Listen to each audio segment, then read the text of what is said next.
जय श्री राधे राधे दोस्तों, आप सभी का आपके अपने YouTube चैनल अध्यात्म भक्ति में बहुत बहुत स्वागत है। आइए आज आप सब सुनेंगे माघ मास महात्म्य में 23वें अध्याय की कथा। अब तक यदि आपने पिछले अध्यायों की कथा का श्रवण नहीं किया हो तो चैनल पर वीडियो अपलोड है, आप वहां से पिछले अध्यायों की कथा का श्रवण कर सकते हैं। तो आइए सुनते हैं माघ मास कथा में 23वें अध्याय की कथा।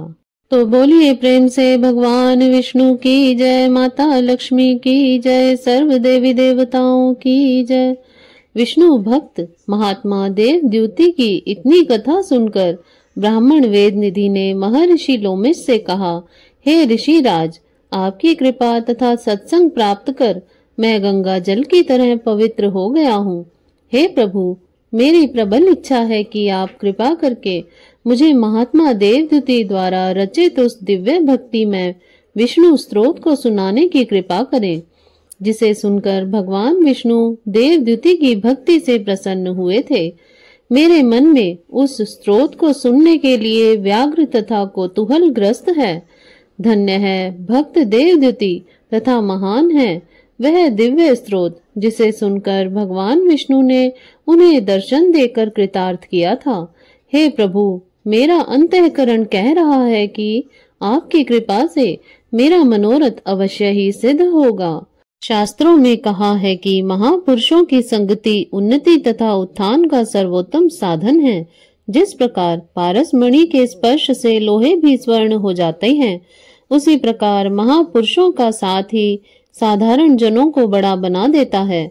महर्षि लोमेश ने कहा, हे विप्रवर, अब मैं तुम्हें विष्णु भक्त देवद्युति द्वारा की गई भगवान विष्णु की उस स्तुति का वर्णन करता हूँ, जिसके भक्ति पूर्वक श्रवण मात्र से ही समस्त पापों का और संतापों का नाश होकर मनुष्य को उत्तम गति की प्राप्ति होती है।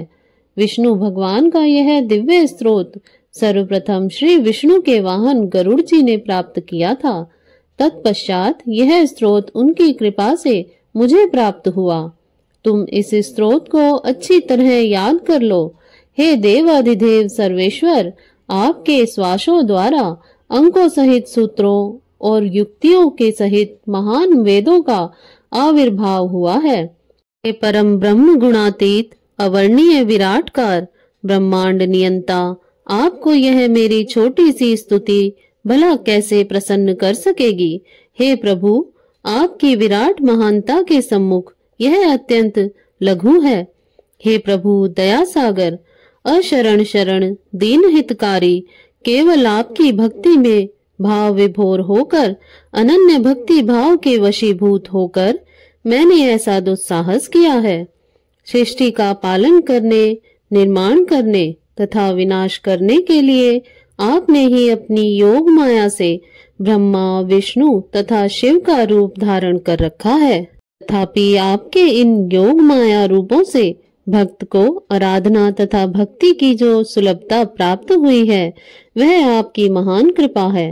हे प्रभु, आपके भक्ति भाव रूपी ज्ञान खड्ग से माया रूपी संदेह शत्रु का नाश हो जाया करता है। ऐसे देवादिदेव भगवान विष्णु को बारंबार नमस्कार है। हे प्रभु, समस्त पापों तापों अज्ञान अपकर्म इत्यादि से हमारी रक्षा करते हुए हमें दीर्घायु सुख समृद्धि एवं सद्गति प्रदान करें तथा सदैव अपनी भक्ति एवं कृपा बनाए रखें। भगवान की इस दिव्य स्तुति को सुनाने के पश्चात महर्षि लोमेश बोले, हे विप्रवर, इस दिव्य स्तुति से प्रसन्न होकर भगवान ने भक्त प्रवर देवद्युति को साक्षात दर्शन तथा अपनी अचल भक्ति प्रदान की थी।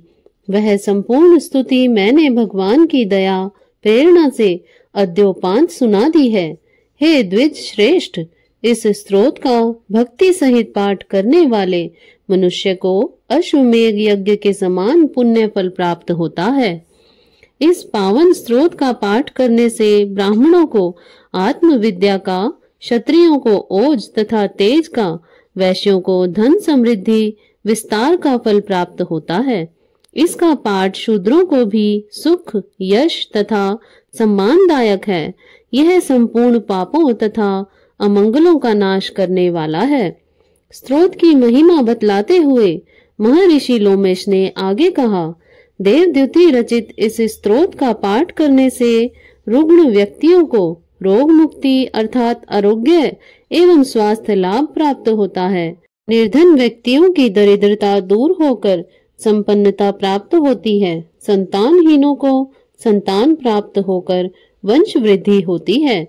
दासों को स्वतंत्रता, प्रभुत्व एवं अधिकार प्राप्त होते हैं। राजाओं को विजय तथा योगियों को भगवत भक्ति प्राप्त होती है। हे द्विज श्रेष्ठ, जो मनुष्य इस स्तोत्र का एकाग्र मन से भक्ति भाव पूर्वक पाठ करेंगे, उनकी बुद्धि, आचार विचार, धर्म, व्रत, नियम, संयम, दान, तप, सदाचार इत्यादि में प्रवृत्त होकर उन्हें सुखी, धार्मिक और निष्पाप जीवन की गति प्रदान करेगी। यदि एक बार भी इस स्तोत्र का पाठ भक्ति भाव पूर्वक कर लिया जाए तो शुद्ध अंतःकरण सहित निष्पाप और शुद्ध आत्मिक स्थिति प्राप्त होती है। हे मुनीश्वरों, संपूर्ण स्वस्थ जीवन तथा समस्त आधियों व्याधियों के शमन के लिए प्रत्येक व्यक्ति को इस स्तोत्र का नियमित पाठ करना चाहिए। इस स्तोत्र के पाठ करने से सद्बुद्धि, लक्ष्मी, यश, कीर्ति, मान, ज्ञान, विवेक, संतान, ऐश्वर्य, वैभव तथा उत्तम धर्म फल की प्राप्ति होती है। यह समस्त भयों से अभय प्रदान करता है तथा दीर्घायु एवं आरोग्य प्रदान करता है। अतएव दुष्ट ग्रहों, बाधाओं, पापों, तापों, संतापों तथा अनिष्टों के समूल उन्मूलन के लिए इस स्तोत्र का पाठ प्रत्येक मनुष्य को अश्वमेव ही करना चाहिए। जो मनुष्य भक्ति भाव सहित इस स्तोत्र और इस अध्याय का पाठ करते हुए देवादिदेव भगवान विष्णु की आराधना करते हैं, वे समस्त पापों और दुखों से मुक्त होकर श्री विष्णु भगवान के लोक को प्राप्त करते हैं। इस अध्याय के पठन पाठन और श्रवण करने वालों को भी भगवान की अविचल भक्ति प्राप्त होती है। इति श्री पद्म पुराणे माघ महात्म्य 23वां अध्याय समाप्तः। तो बोलिए प्रेम से भगवान विष्णु की जय, माता लक्ष्मी की जय, सर्व देवी देवताओं की जय। इस प्रकार से ज्ञानवर्धक जानकारियां प्राप्त करते रहने के लिए, व्रत पूजा आदि के बारे में जानने के लिए तथा कथा को श्रवण करने के लिए यदि आप चैनल पर पहली बार आए हैं तो चैनल को सब्सक्राइब कर लें ताकि आने वाली वीडियो की नोटिफिकेशन आपको समय से मिलती रहे।